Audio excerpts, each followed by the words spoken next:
Hello and welcome back to the justice channel. तो भैया आज का जो एपिसोड था, वैसे तो सारी वैसे ही होते हैं। ये रवि भैया के साइड में हर टाइम पे अपने लाडलों को सेव करके रखते हैं, उनको कुछ नहीं बोलते भाई। वो तो मतलब वो तो कुछ गलत करते ही नहीं है।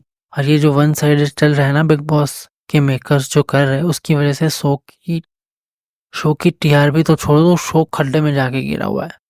मतलब इतना फेवरेटिज्म रोस्ट भी कर, मतलब उनकी गलती होती ही नहीं है। चाहत को टारगेट करना होता है, रजत को टारगेट करना होता है, श्रुतिका को टारगेट करना होता है। चलो आज तो बेचारे करण को छोड़ दिया था, तो मतलब अननेसेसरीली उन लोगों को, ऑपोजिट वाले को टारगेट करना होता है, रोस्ट करना होता है। इवन कशिश को भी आज टारगेट किया था।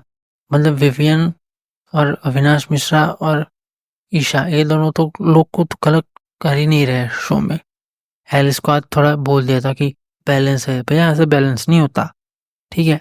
अब आते हैं भैया नॉमिनेशन के टास्क पे। क्योंकि इस बार रजत टैंगोर है, इसलिए उनको भूतकाल याद आ गया। भूतकाल। और नॉमिनेशन में कौन है? चुम है, तजिंदर पक्का है, करणवीर मेहरा है, रजत दलाल, दिग्विजय है, एंड इवन कशिश। ये सारे लोग हैं। चलो रजत तो, और नॉमिनेशन की पावर में कितने, मतलब एक ही इंसान को बचाने की पावर्स दी है। तो ये जो बायसनेस जब विवियन होता है, तब तो बड़े खुल जाते हो, बड़े चौड़ में आ जाते हो कि भैया तुमको जो करना है करो, अपने हिसाब से करो। तो ये जो बायसनेस दिखा रहा है ना, ये बहुत ही, मतलब ये नॉमिनेशन ना ऐसे मेकर की बनाई हुई जो एक होती है ना कि एक स्क्रिप्ट, उसके हिसाब से ये नॉमिनेशन चल रहा है।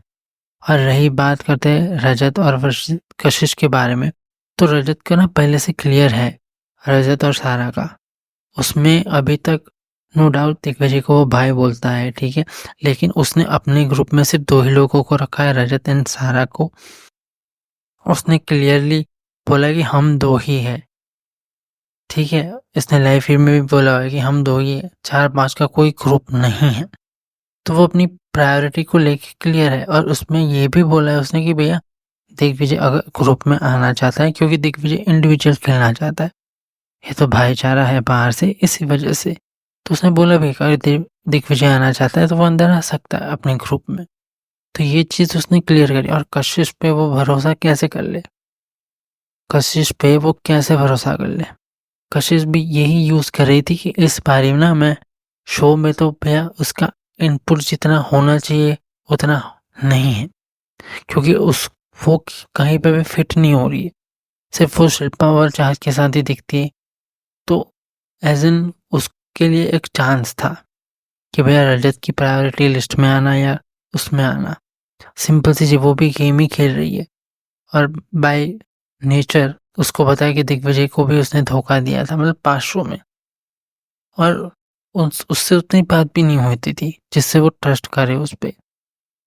इन दैट केस अगर वो चाहता तो ये बोल सकता था कि भैया दिग्विजय मेरी प्रायोरिटी है, तो मैं तुझे नहीं बचा सकता। लेकिन उसके मन में जो था उसने क्लियर बोला। अगर सच बोलना बुरी बात है तो भैया, हाँ, इसके चक्कर में भैया चाहत उससे लड़ रही है, सुबह से इन दोनों का झगड़ा चल रहा है। चाहत इमोशन में आ जाती है कि भाई इसने मेरे लिए ये सारी चीज़ें की, इसने ये किया। लेकिन जो इमोशन के पीछे जो भाव है ना, वो रजत को पता है कि भैया ये बंदी आगे जाके क्या ही कर सकती है। तो इसमें मेरे हिसाब से रजत यहाँ पे कोई गलत चीज़ नहीं कर रहा है। उसकी मन की थी तो उसने करी, सिंपल सी चीज़ है। आगे जाके ये धोखा देगी, इससे बेटर है कि अभी उसको, अगर अब इस मोमेंट पे अगर कशिश ने जेन्युइनली इसके लिए कुछ नहीं बोला होता, ठीक है, चलो ओके एंड ऑल दैट, मैं ट्रस्ट गेन करूँगी। अगर ये वर्ड्स आए होते तो वो बंदी सही होती, लेकिन उसको बैलबत्ती बोल रहा है कशिश रजत को बैलबत्ती बोल रही है, ये सारी चीज़ें बोल रही है। तो ये सारी जो चीज़ें हैं ना, वो यही समझ में आती है कि वो गेम के लिए कर रही थी। तो इसी वजह से रजत जो है वो ट्रस्ट नहीं करता कशिश पे। उसके लिए अभी तो सिर्फ सारा एंड दिग्विजय ही है। और सबसे बड़ी बात, नॉमिनेशन में अगर एलिस कौशिक आती तो वो निकल जाती भाई, सच्ची बता रहा हूँ। वो निकल जाती, अगर वो नॉमिनेशन में आई होती ना तो वो निकल जाती। तो ये जो शो के जो मेकर्स हैं ना, वो इतनी बायसनेस दे चुके हैं कि हद ही है। रजत ने तो क्लियरली बोल दिया था कि बस श्रुतिका मुझे पसंद नहीं है पहले से ही, मुँह पे है जो भी है। अभी श्रुतिका का जो प्लॉट है ना वो लॉस्ट होता जा रहा है। क्योंकि वो ना इधर की रही है, ना उधर की रही है, बीच में फँसी हुई है। तो यही वाली चीज़ है भैया। देखो प्रोमो में तो हमको देखने को मिला था कि भैया दिग्विजय और अविनाश को बैश किया जा रहा है उनकी चीज़ों के लिए। आगे देखते हैं आगे क्या होता है आज के एपिसोड में। प्रोमो में बताया जा रहा है। लेकिन ये शो का जो सेगमेंट है ना एक रिपीटेड मोड पे चल रहा है। एक चीज़ हमको चुगली करती है, करण मेरा ये, वो दोनों रात को ये सारी चीज़ें करते हैं और फिर इन दोनों का। तो ये जो रिपीटेड इसकी वजह से शो ना बहुत ही बोरिंग होता जाए। ना कोई टास्क करवाए ढंग के, ना कुछ करवा रहे। तो सिंपल सी शो की टीआरपी तो छोड़ ही दो उसको।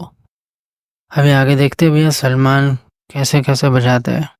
अविनाश को तो बचाना ही चाहिए। ऐसे दोनों को बैश किया गया है। लेकिन देखते हैं आगे क्या होता है। Do subscribe my channel for latest. Thank you.